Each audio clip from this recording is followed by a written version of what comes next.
Hello friends, स्वागत है आप सभी लोगों का quality and facts YouTube channel पर। दोस्तों, आज का ये लेक्चर काफ़ी स्पेशल रहने वाला है क्योंकि ये एक ऑडियो लेक्चर है और ये स्पेशल इसलिए भी रहने वाला है क्योंकि ये आपकी कमियों को बताएगा कि आखिर वो क्या कमियां थी, वो क्या मिस्टेक्स थी जिसकी वजह से आपका नेट या जेआरएफ नहीं हुआ, और जिनका हुआ है उनका क्यों हुआ, वो सब कुछ इस लेक्चर के अंदर मैं बताने की कोशिश करूंगा। तो पिछले कल एनटीए नेट ने रिज़ल्ट जारी कर दिया है। सैकड़ों स्टूडेंट के मुझे मैसेज आए जिनका क्वालिफाई हुआ है नेट या जेआरएफ।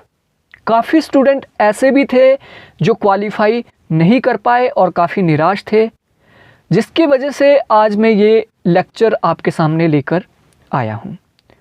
और दोस्तों, आपको एक अनाउंसमेंट दे दूँ कि मेरे कॉन्सेप्चुअल और फैक्चुअल, कॉन्सेप्चुअल जो कि 9 यूनिट्स को डीपली कवर करता है और फैक्चुअल जो कि 1 लाइनर है, 5000 फैक्ट्स को जो कवर करता है, दोनों कोर्स एप्लीकेशन पर अवेलेबल है और अभी 60% ऑफ पहले 20 स्टूडेंट के लिए इन दोनों कोर्सेज़ के अंदर चल रहा है। तो पहले 20 स्टूडेंट जो इन कोर्सेज़ को लेंगे उनको ये कोर्स, कॉन्सेप्चुअल कोर्स 1600 जो कि 4000 का है, और फैक्चुअल कोर्स मिलेगा 1200 का, जिसकी एक्चुअल कॉस्ट है 3000 रुपये। तो आप इस कोर्स को ले सकते हैं। तो दोस्तों, अब बात करते हैं एनटीए नेट के रिज़ल्ट की।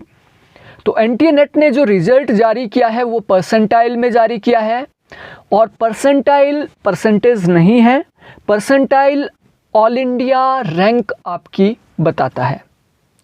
तो आपने क्या करना है, आपने एक बार अपनी ऑल इंडिया रैंक चेक कर लेनी है। अगर आप पास हुए हैं तब भी, अगर आप फेल हुए हैं तब भी, ठीक है।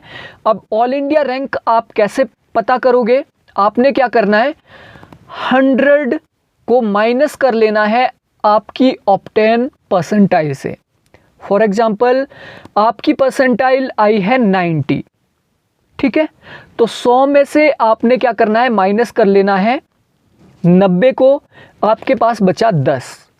अब 10 को मल्टीप्लाई कर लेना है टोटल अपीयर स्टूडेंट। जैसे 45,000 स्टूडेंट अपीयर हुए हैं, आपका जो 100 में से 90 माइनस करके आपके पास 10 बचा था, ठीक है। इस 10 को गुणा कर लेना है टोटल अपीयर स्टूडेंट 45,000 से और डिवाइड कर लेना है 100 से। ये कैलकुलेटर में इजीली हो जाएगा। आपकी ऑल इंडिया रैंक, लाइक आपकी 5000वीं रैंक है, आपकी 10,000 स्थान पे आप आए हैं, या आप दूसरे स्थान पे है, 10वें स्थान पे है, 20वें स्थान पे है, ये एक बार आपको आपकी कैपेबिलिटी बताएगा कि आप अभी कहाँ पे हो। 45,000 स्टूडेंट में आप 10,000वीं रैंक पे है, दैट्स मीन आपके अंदर अभी कैपेबिलिटी है, आप ज़्यादा नीचे नहीं है। अगर आप 45,000 में से 40,000वीं रैंक प्राप्त कर रहे हैं तो थोड़ा चिंता का ये विषय है। तो एक बार आपने अपनी रैंक ज़रूर पता कर लेना है। तो सैकड़ों स्टूडेंट के मुझे मैसेज आए जिन लोगों ने क्वालिफाई किया। काफ़ी स्टूडेंट ऐसे भी थे जो काफ़ी निराश थे, जो क्वालिफाई नहीं कर पाए, या नेट ही क्वालिफाई हुआ, जेआरएफ नहीं कर पाए। तो ऐसे ही काफ़ी मेरे अजीज़ दोस्त भी हैं, मेरे सहयोगी भी हैं जो कि कंटेंट राइटर भी मेरे रहे हैं। उन लोगों को सबसे पहले मैं कॉन्ग्रेचुलेट करना चाहूँगा, जिसमें सबसे पहले मेरे जो मित्र हैं, मेरे सहयोगी हैं, कंटेंट राइटर है, वो है मिस्टर नोमीराम, जिनका जेआरएफ हुआ है। ये सभी जेआरएफ कैटेगरी आपको मैं बता रहा हूँ, इनका जेआरएफ हुआ है और इन्होंने इंटरनेशनल रिलेशन के कंटेंट राइटिंग में मेरी काफ़ी हेल्प की थी। मिस्टर अरुण शर्मा, जो कि अभी भी कंटेंट राइटिंग में मेरी हेल्प कर रहे हैं, और इन्होंने कंपैरेटिव पॉलिटिक्स, फॉरेन पॉलिसी और मॉक टेस्ट बनाने में मेरी काफ़ी हेल्प की थी, और इनका जेआरएफ क्लियर हुआ है। इसके अलावा मिस्टर काकूराम, इन्होंने कंपैरेटिव पॉलिटिक्स के कुछ टॉपिक में मुझे हेल्प की थी, और काफ़ी, ये कह सकते हैं काफ़ी मेहनती है, और ये तीनों जो स्टूडेंट हैं ये एचपीयू के ही प्रोडक्ट है। तो ये भी एक गर्व का विषय है एचपीयू के स्टूडेंट के लिए। इसके अलावा मिस्टर रोहित, इनका भी जीआरएफ हुआ है, जिन्होंने पॉलिटिकल थ्योरी में मेरी काफ़ी हेल्प की थी कंटेंट राइटिंग में। और मेरे जो प्रिय जो कह सकते हैं स्टूडेंट है या फ्रेंड है, इनमें मिस्टर राकेश ठाकुर जो कि एमए फर्स्ट सेमेस्टर से ही मुझसे जुड़े थे, इनका भी जीआरएफ क्लियर हुआ है। और इसके साथ जो मेरे प्रिय स्टूडेंट मिस्टर दिनेश, इनका पहले जीआरएफ हो चुका था लास्ट सेमेस्टर के अंदर। इसके अलावा नरेश, काफ़ी ऐसे स्टूडेंट हैं। और अपने फ्रेंड सर्कल की मैं बात करूं तो भी मेरे फ्रेंड सर्कल में कोई भी स्टूडेंट या फिर कोई भी फ्रेंड ऐसा नहीं है जो नेट क्वालिफाई ना हो या जीआरएफ क्वालिफाई ना हो। तो अब बात करते हैं आज के स्पेशल टॉपिक के ऊपर, जो है नेट क्वालिफाइड हुआ या नहीं हुआ, उसके पीछे क्या कारण थे, उसके रीज़न क्या थे और उसका सॉल्यूशन क्या है, उसके ऊपर हम यहाँ पे डिटेल में बात करने वाले हैं। तो सबसे पहले मैं महात्मा बुद्ध की एक पंक्ति आपके सामने रखना चाहता हूँ, और वो पंक्ति है अत दीपो भव। यानी ये एक पूरे प्रकार का एक संसार, जिसको आप कह सकते हैं पूरे ब्रह्मांड को अपने अंदर समाहित किए हुए है ये वर्ड अत दीपो भव। यानी अपने दीप खुद बनो, यानी अपने आप को आपसे ज़्यादा कोई नहीं समझ सकता, आपको आपसे ज़्यादा कोई भी नहीं समझ सकता कि आपके फेल या पास होने में क्या कारण रहे हैं। आप ही आपके भाग्य विधाता है, आप ही आपके निर्माता है। तो आप मुझसे पूछोगे सर मैं क्या करूं, मैं कहां जाऊं, मेरा नेट नहीं हुआ, मेरा जीआरएफ नहीं हुआ, क्या कारण, क्या स्ट्रेटजी मैं अपनाऊं? तो सबसे पहले अपने अंदर आप झांक के देखो। कोई भी परीक्षा आपको फेल नहीं कर सकती, ना ही आपको पास कर सकती है, क्योंकि परीक्षा इम्पोर्टेंट नहीं है, आप इम्पोर्टेंट हो। किसी भी परीक्षा के फेल या पास होने से आपको जज नहीं किया जा सकता, इसलिए जो फेल हुए हैं वो हताश ना हो और जो पास हुए हैं वो ज़्यादा ना उछले, क्योंकि परीक्षा से किसी भी व्यक्तित्व का परीक्षण नहीं हो सकता। ये आपकी मेमोरी लेवल, आप याद कितना रख सकते हैं, आप समझ कितना सकते हैं, बस वही ये बताता है, ये आपके जीवन को निर्धारित नहीं करता है। तो फेल होने वालों ने कभी भी निराश नहीं होना है। ठीक है, आप क्यों फेल हुए उस पर मंथन करने का यही समय है। ठीक है, तो यहाँ पे ये वो टाइम नहीं है कि हम फेल हो गए और हम रोने धोने बैठ जाए कि हम तो पास नहीं हुए। सबसे जो एक इंटेलिजेंट जो आदमी होता है वो क्या करता है, वो मंथन करता है, वो चेक करता है, वो जज करता है कि वो क्या परिस्थितियाँ थी, वो क्या कारण थे जिनकी वजह से इस परीक्षा में मैं पास नहीं हो पाया या पास नहीं हो पाई। पास हुआ तो क्यों हुआ, कितने नंबर से हुआ, पॉइंट पे हुआ, पास होने के बाद के क्या स्कोप है, जीआरएफ हो गया उसके बाद पीएचडी में एडमिशन होगी या नहीं होगी, एडमिशन होगी उसके बाद असिस्टेंट प्रोफेसर के लिए क्या स्ट्रेटजी है। तो जीआरएफ इस परीक्षा का एंड नहीं है, जीआरएफ के बाद भी स्ट्रगल आपका बना रहता है जब तक आपको जॉब ना मिल जाए। तो आपको मंथन करने की आवश्यकता है कि वो कौन से कारण थे जिन वजह से मैं पास या फेल हुआ हूं। ठीक है, अब जो लोग फेल हुए हैं और जो नए सिरे से अभी तैयारी करना चाहते हैं और इस तरीके से तैयारी करना चाहते हैं कि वो 100% सक्सेस हो जाए, तो आपको क्या करना पड़ेगा, एक स्टेप पीछे हटना पड़ेगा। जैसे कि शेर अपने शिकार पे झपट्टा मारने के लिए एक कदम पीछे हटता है, तो आपको सबसे पहले एक कदम पीछे हटना पड़ेगा। अगर आप निराश नहीं हुए हैं अपने फेल होने से, आपको सोचने की ज़रूरत है आप निराश क्यों नहीं हुए, क्योंकि निराश होना स्वाभाविक है। इसका मतलब है आपने मेहनत ही नहीं की थी, या फिर आप चले गए तुक्के तुक्के में, हुआ तो हुआ, नहीं हुआ तो नहीं हुआ।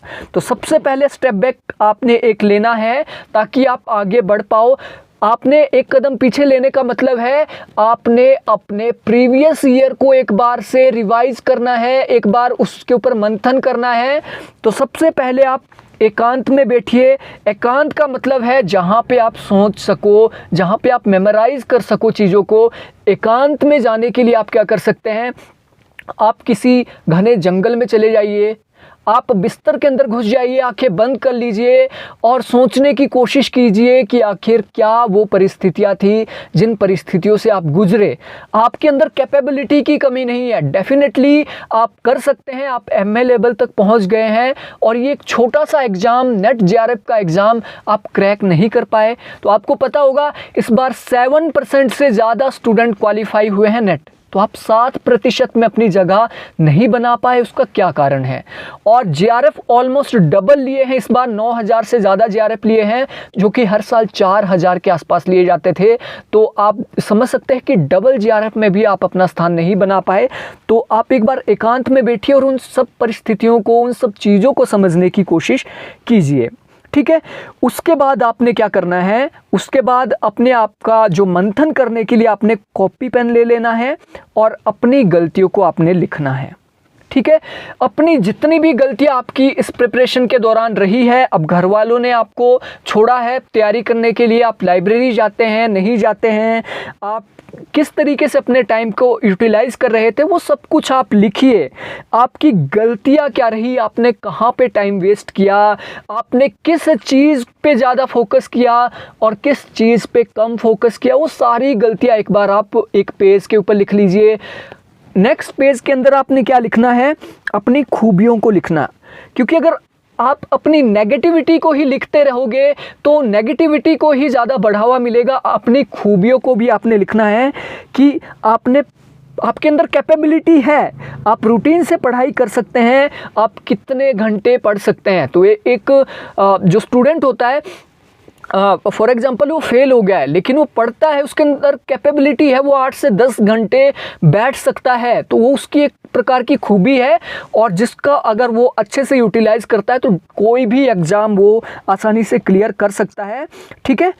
उसके बाद आपने क्या करना है, अपनी लिमिटेशन को भी लिखना है, क्योंकि हमारा जो माइंड होता है वो हमेशा क्या होता है, हमेशा वो नेगेटिविटी की ओर ज़्यादा आगे जाता है। तो आपने एक बार अपनी लिमिटेशन भी लिख लेना है कि आपकी कमियां क्या, मतलब आपकी लिमिटेशन क्या रही, आपकी बाधाएं, आपकी सीमाएं क्या थी। जैसे आपके पास बुक्स अवेलेबल नहीं थी, यानी मटेरियल एक प्रकार की लिमिटेशन थी, आपके पास उतनी मनी नहीं थी कि आप अच्छा स्टडी मटेरियल या फिर अच्छा कोर्स आप खरीद पाते, उसकी वजह से आप इस एग्ज़ाम को क्वालिफाई नहीं कर पाए। लैंग्वेज इशू हो सकता है कि अच्छा जो मटेरियल है वो इंग्लिश में अवेलेबल है लेकिन आप इंग्लिश नहीं पढ़ पाते हैं, तो ये भी एक प्रकार की लिमिटेशन है, ठीक है। या फिर गाइडेंस की कमी रही। तो इन सभी लिमिटेशन को आपने एक बार अच्छे से लिख लेना है और उसको आपने बार बार उसकी ओर ध्यान देना है, क्योंकि इन लिमिटेशन को जब आप क्लियर करोगे, इन लिमिटेशन को जब आप पार कर लोगे, तभी आप सक्सेस के रास्ते पर जा पाओगे, ठीक है। अब ये सारी चीज़ें आपने कॉपी पे लिख ली, अपनी कमियां लिख ली कि आपने ये कमियां की, यहाँ टाइम वेस्ट किया, आपने ये गलतियां की। उसके बाद आपने अपनी खूबियां लिखी, लिमिटेशन लिखी। अब नेक्स्ट स्टेप क्या होगा, नेक्स्ट स्टेप है प्रीवियस ईयर क्वेश्चन पेपर। जो आपने अभी पेपर दिया था जिसमें आप फेल हुए हैं, आपने क्या करना है, उस क्वेश्चन पेपर को प्रिंट आउट निकाल लीजिए। हो सकता है वो 100 पेजेस का हो, 70, 80, 90 जितने भी पेजेस का हो, उसको आप एक बार प्रिंट निकाल लीजिए और एकांत में बैठिए, आप लाइब्रेरी में बैठिए, अपने रूम में बैठिए और उस क्वेश्चन पेपर को एनालाइज करने की कोशिश कीजिए।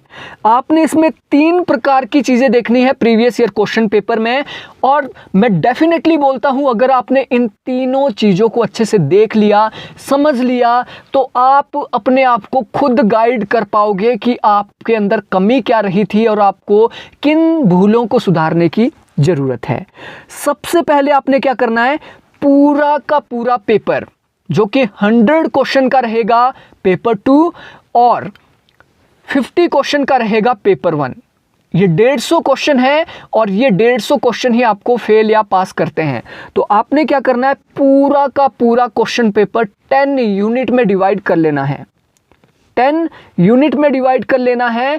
पॉलिटिकल थ्योरी से लेकर गवर्नेंस तक आपने क्या है 10 पेज अलग अलग लगा लेने हैं और आपने एनालाइज करना है कि किस यूनिट से कितने क्वेश्चन आए थे, ठीक है।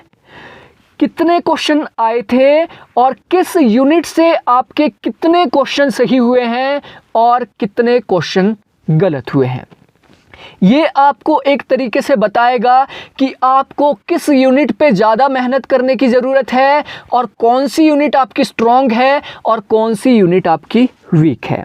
ठीक है, उसके बाद क्वेश्चन पेपर में जो दूसरा स्टेप रहेगा, पूरा का पूरा पेपर आपने कॉन्सेप्ट और फैक्ट में डिवाइड करना है और आप एनालाइज करोगे कि 60 क्वेश्चन के अराउंड कॉन्सेप्ट से क्वेश्चन पूछे जाते हैं और 40 क्वेश्चन के अराउंड फैक्ट से क्वेश्चन पूछे जाते हैं। अब कॉन्सेप्ट का मतलब होगा, जैसे आपसे पूछा गया कि नारीवाद की जो मूल मान्यताएं हैं इनमें से क्या है, तो डेफिनेटली ये एक नारीवाद एक कॉन्सेप्ट है और जब तक आपको नारीवाद का कॉन्सेप्ट नहीं पता तो आप उसकी मूल मान्यता नहीं बता पाओगे, तो ये एक प्रकार का कॉन्सेप्ट है। फैक्ट आप देखोगे, आपसे पूछा जाएगा मैरी वॉलस्टोनक्राफ्ट की प्रमुख रचना क्या है। ठीक है, तो मैरी वॉलस्टोनक्राफ्ट की रचना डेफिनेटली एक प्रकार का फैक्ट है। या फिर आपसे पूछा जाएगा अंबेडकर ने मनुस्मृति को कब जलाया, तो ये एक प्रकार का फैक्ट है क्योंकि आपसे डेट यहाँ पे पूछी जा रही है। या फिर मैच करने को आपसे पूछा जाएगा कि ये प्रमुख अवधारणा किस चिंतक ने दी है। ठीक है, तो आपने क्या करना है, पूरा का पूरा सबसे पहले क्या किया, 10 यूनिट में डिवाइड किया क्वेश्चन पेपर को। उसके बाद पूरा पेपर कॉन्सेप्ट और फैक्ट में आपने डिवाइड किया और तीसरा जो स्टेप इसमें रहेगा, आपने ये चेक करना है आप किस में वीक थे। आप कॉन्सेप्ट में वीक थे या आप फैक्ट में वीक थे। कॉन्सेप्ट के आपके कितने क्वेश्चन गलत हुए, लाइक 60 क्वेश्चन थे, 60 में से आपके कॉन्सेप्ट के कितने क्वेश्चन गलत हुए हैं। फैक्ट के अगर आपके 40 क्वेश्चन आए थे तो 40 में से आपके कितने क्वेश्चन फैक्ट के गलत हुए हैं। और दोस्तों ये ही वो पार्ट है जो आपको सही तरीके से गाइडलाइन कर सकता है, आपको ये बता सकता है कि आपको क्या करने की ज़रूरत है। इसके बिना ना तो आपको कोई ट्यूटर, ना ही आपको कोच, ना ही कोई आपको मेंटर, जितनी मर्जी कोशिश कर ले आपको गाइडेंस नहीं दे सकता जब तक आपने ये स्टेप क्लियर नहीं किए। जब आप इस स्टेप को क्लियर कर लोगे, जब आपको ये पता लगेगा कि मेरी कौन सी यूनिट वीक है, मैं कॉन्सेप्ट में वीक हूँ या फैक्ट में वीक हूँ, ठीक है, जब तक आपको ये पता नहीं लगेगा तब तक मैं भी आपको गाइड नहीं कर पाऊँगा। तो आपने सबसे पहले इन स्टेप्स को क्या है अच्छे से फॉलो कर लेना है और चेक करना है कि आप कहाँ वीक थे और कहाँ आप स्ट्रॉन्ग थे। अब अगर आप कॉन्सेप्ट में वीक थे, इस चीज़ को आपने याद रखना, अगर आप कॉन्सेप्ट में वीक थे, आपकी थ्योरीज वीक थी, आपकी अवधारणाएं वीक थी, लाइक आपसे पूछा गया है फेमिनिज्म का कॉन्सेप्ट और आपको वो नहीं आता है, तो दैट्स मीन आप कॉन्सेप्ट में वीक थे। ठीक है, तो कॉन्सेप्ट अगर आपने अपने स्ट्रॉन्ग करने हैं तो मैं आपको सजेस्ट करूंगा कि आप अभी अपने आरंभिक बिंदु पर हो, यानी या तो आप न्यू लर्नर हो या आपने कॉन्सेप्ट इससे पहले डीपली नहीं पढ़े हैं जिसकी वजह से आपके कॉन्सेप्ट गलत हुए हैं। और मैं ये बोलता हूँ कि जिसके भी कॉन्सेप्ट क्लियर हो जाते हैं वहाँ से फैक्ट वो आसानी से आइडेंटिफाई कर सकता है। तो कॉन्सेप्ट क्या है, आरंभिक बिंदु है, क्योंकि जब आपके कॉन्सेप्ट क्लियर होते हैं तो कॉन्सेप्ट के बाद ही नेक्स्ट आते हैं आपके फैक्ट। ठीक है, तो कॉन्सेप्ट क्लियर करने के लिए आपको बुक्स पढ़ना मैं यहाँ पे रिकमेंड करूँगा। आपको रेफरेंस बुक पढ़नी पड़ेगी, आपको क्वालिटी नोट्स पढ़ने पड़ेंगे या क्वालिटी वीडियो देखनी पड़ेगी। ये 3 चीज़ें हैं, बुक्स, नोट्स और वीडियो। 3 चीज़ें हैं जो आपके कॉन्सेप्ट को स्ट्रॉन्ग कर सकती है। तो सबसे पहले आपने चेक करना है आपका कौन सा पोर्शन वीक है। जिनका कॉन्सेप्ट वीक है वो बुक्स पढ़ेंगे, नोट्स पढ़ेंगे और वीडियो देखेंगे। ये आरंभिक बिंदु है। जब तक आपको फेमिनिज्म का पता नहीं तो आप कैसे बता पाओगे कि वर्जीनिया वुल्फ ने कौन सी बुक लिखी है, रमाबाई ने कौन सी बुक लिखी है, साइमन डी बुआ ने कौन सी बुक लिखी है, फर्स्ट वेव फेमिनिज्म क्या है, सेकंड वेव फेमिनिज्म क्या है या थर्ड वेव फेमिनिज्म क्या है। ठीक है, और दूसरी चीज़, अगर आप फैक्ट्स में वीक हो तो ये नॉर्मल चीज़ है। आपके अगर कॉन्सेप्ट क्लियर है, आपको सब कुछ आता है कॉन्सेप्ट के बारे में, आप मार्क्सवाद के बारे में बता सकते हैं, उसकी अवधारणाओं के बारे में बता सकते हैं, उसको रिलेट कर सकते हैं, लेकिन आप फैक्ट्स में वीक है। लाइक आप एंजल्स की बुक को याद नहीं रख पा रहे हैं, मार्क्स की बुक को याद नहीं रख पा रहे हैं, कब वो पब्लिश हुई उसको क्रम में नहीं लगा पा रहे हैं, दैट्स मीन आप फैक्ट में वीक है। ठीक है, और फैक्ट को स्ट्रॉन्ग करने के लिए भी 3 चीज़ें हैं, जैसे कॉन्सेप्ट के लिए बुक, नोट्स और वीडियो, वैसे ही फैक्ट को भी आप आसानी से याद कर सकते हैं। उसके लिए 3 चीज़ें हैं। पहला है वन लाइनर। आपने जितने भी नोट्स बनाए हैं या किसी से नोट्स लिए हैं या आपने बुक्स पढ़ी है, उन सबको आपने वन लाइनर में कन्वर्ट कर लेना है। दूसरा, आपने ऑब्जेक्टिव क्वेश्चंस को आंसर करने की कोशिश करना है। ऑब्जेक्टिव क्वेश्चन को क्या है, आपने ऑब्जेक्टिव क्वेश्चन को आंसर करने की कोशिश करना है। उसके लिए आप ऑब्जेक्टिव बुक ले सकते हैं, ऑब्जेक्टिव नोट्स पढ़ सकते हैं, ठीक है, जिसके अंदर आप क्वेश्चन सॉल्व करते हैं। और तीसरी चीज़ है मॉक टेस्ट। ये तीनों चीज़ें हैं जो आपको मॉक टेस्ट के अंदर जो आपको फैक्ट के अंदर स्ट्रॉन्ग बना सकती है। तो आई होप यहाँ तक आपको क्लियर हो गया होगा। आपने सबसे पहले प्रीवियस ईयर क्वेश्चन पेपर को एनालाइज किया, यूनिट वाइज डिवाइड किया, कॉन्सेप्ट और फैक्ट को अलग अलग किया। उसके बाद जो चीज़ आपकी वीक थी उसको स्ट्रॉन्ग करने के लिए आपने 3 मेथड अपनाए। ठीक है, फैक्ट जो है वो नॉर्मल है, हर कोई उसको भूलता है। हम कोई कंप्यूटर नहीं है, हमारी मेमोरी की एक लेवल होती है। मैं भी हर चीज़ याद नहीं रख पाता हूँ, लेकिन कॉन्सेप्ट तो याद है, लेकिन फैक्ट हम भूल जाते हैं। तो फैक्ट भूलना कोई बड़ी बात नहीं है। उसके लिए आप वन लाइनर कॉन्सेप्ट अपना सकते हैं। ठीक है, और अब यहाँ पे मैं बात करूँगा कि ये जो आपका पॉइंट है, यहाँ पे आप पहुँच गए, आपने अपने आप को अच्छे से एनालाइज कर लिया है कि मेरे कॉन्सेप्ट वीक है। ठीक है, आपने बुक्स पढ़नी भी शुरू कर दी। अब यहाँ पे प्रॉब्लम स्टूडेंट को रहती है कि मैं कहाँ से शुरू करूँ, क्या मैं शुरू करूँ, मुझे समझ ही नहीं आ रहा है। 10 यूनिट है, कौन सी यूनिट से शुरू करूँ। यहाँ पे 2 मेथड है। एक तो आप यूनिट वाइज शुरू कर सकते हैं, दूसरा मेथड है आप साइंटिफिकली शुरू कर सकते हैं। यूनिट वाइज शुरू करोगे तो पॉलिटिकल थ्योरी आएगी, ठीक है, उसके बाद वेस्टर्न, उसके बाद इंडियन, उसके बाद कंपैरेटिव। इस तरीके से आप यूनिट वाइज शुरू कर सकते हैं। लेकिन अगर आप साइंटिफिक तरीके से पढ़ोगे तो सबसे पहले आप वेस्टर्न पॉलिटिकल थॉट से शुरू करोगे। वेस्टर्न पॉलिटिकल थॉट को सजेस्ट मैं क्यों करता हूँ, मैं इसलिए इसको सजेस्ट करता हूँ क्योंकि पॉलिटिकल साइंस का उद्भव वेस्टर्न जगत से हुआ। प्लेटो, एरिस्टोटल, सुकरात, ये जितने भी चिंतक हैं, इनसे अगर आप पढ़ना शुरू करते हो तो कहीं ना कहीं थ्योरी भी इन्हीं चिंतकों ने दी है। तो सबसे पहले वेस्टर्न पॉलिटिकल थॉट से आप शुरू कर सकते हैं, उसके बाद आप थ्योरीज के ऊपर जा सकते हैं। ठीक है, और सबसे लास्ट में यहाँ पे मैं जो आपको बता रहा हूँ वो है लोगों में कन्फ्यूज़न कि मेरी एप्लीकेशन के ऊपर 2 प्रकार के कोर्स हैं, कौन सा कोर्स हमें लेना चाहिए। अब यहाँ पे कोर्स में डायरेक्टली सजेस्ट नहीं करूँगा कि हर एक इंसान को कोर्स लेना ही है। अगर आपके अंदर वो कैपेबिलिटी है कि आप सेल्फ स्टडी के द्वारा कर सकते हैं नेट जेआरएफ क्वालिफाई, हालांकि वो थोड़ा सा टाइम कंज्यूमिंग हो सकता है, लेकिन मैं 100% आपको ये राय दे रहा हूं कि आप बिना कोचिंग के भी नेट जेआरएफ क्वालिफाई कर सकते हैं। थोड़ा सा टाइम कंज्यूमिंग है, लेकिन आपको गाइडेंस की यहाँ पे बहुत ज़्यादा ज़रूरत रहेगी। आप बिना कोचिंग के कर सकते हैं, लेकिन आपको किसी ना किसी से गाइडेंस, अपने सीनियर से जिनका पहले नेट जेआरएफ हुआ है, उनसे आपको गाइडेंस लेना यहाँ पे ज़रूरी हो जाता है। क्योंकि बिना गाइडेंस के आप क्वालिफाई तो कर लोगे, लेकिन वो काफ़ी ज़्यादा टाइम कंज्यूमिंग हो जाएगा। अब आपने कौन सा कोर्स लेना है, तो उसके लिए बस ये आप 2 मिनट पहले चले जाइए जो मैंने आपको बताया। अगर आपके कॉन्सेप्ट वीक है तो डेफिनेटली आपको कॉन्सेप्चुअल कोर्स लेने की ज़रूरत है, जो कि 1600 में अभी मेरे एप्लीकेशन पे अवेलेबल है। ठीक है, और इसके अंदर 9 यूनिट को डीपली कवर किया गया है।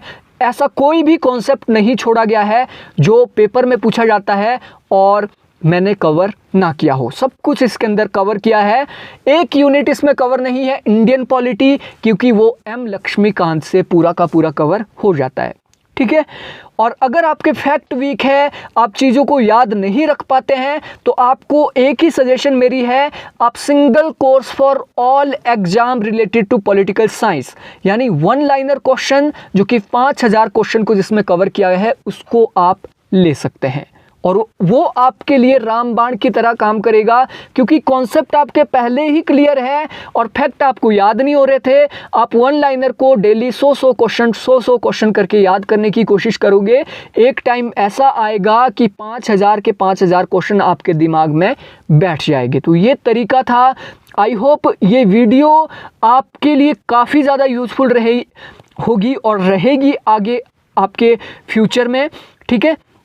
तो आपने क्या करना है, जब भी आप कंफ्यूज हो, एक बार इस मेथड को फॉलो करना है। वीडियो को आप बार बार भी सुन सकते हैं, सोते वक्त या सुबह उठते वक्त, और कुछ इसमें इनपुट अपने भी डाल सकते हैं कि आखिर आप में वो क्या कमियां रही थी और किस पैटर्न को आपने फॉलो करना है। तो फ्रेंड्स, आज की वीडियो में इतना ही। मिलते हैं नेक्स्ट वीडियो में। Thank you, thanks for watching and listening.